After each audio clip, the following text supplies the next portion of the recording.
किताब मुकद्दस में से 19वें ज़बूर की तिलावत। आसमान खुदा का जलाल जाहिर करता है और फिजा उसकी दस्तकारी दिखाती है।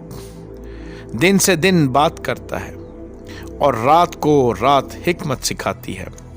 ना बोलना है ना कलाम, ना उनकी आवाज़ सुनाई देती है।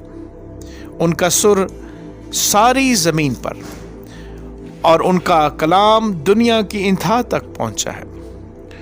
उसने आफताब के लिए उनमें खैमा लगाया है जो दुल्हे की मानद अपने खलवत खाना से निकलता है और पहलवान की तरह अपनी दौड़ में दौड़ने को खुश है।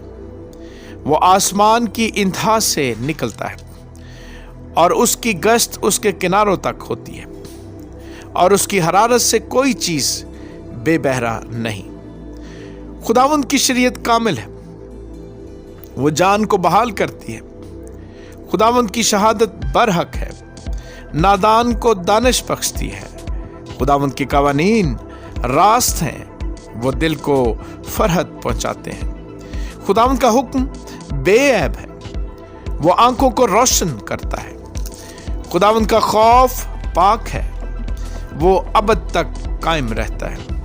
खुदावंद के अहकाम बरहक और बिल्कुल रास्त है, वो सोने से बल्कि बहुत कुंदन से ज्यादा पसंदीदा हैं। वो शहद से बल्कि छत्ते के टपकों से भी शीरी है। नीज उनसे तेरे बंदे को आगाही मिलती है, उनको मानने का अजर बड़ा है। कौन अपनी भूल चूक को जान सकता है?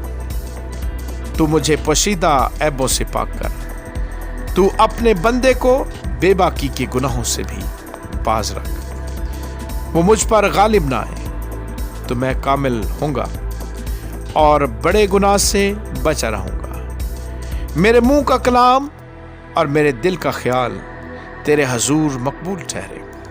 आए खुदावंद, आए मेरी चट्टान और मेरे फिदिया देने वाले। आमीन।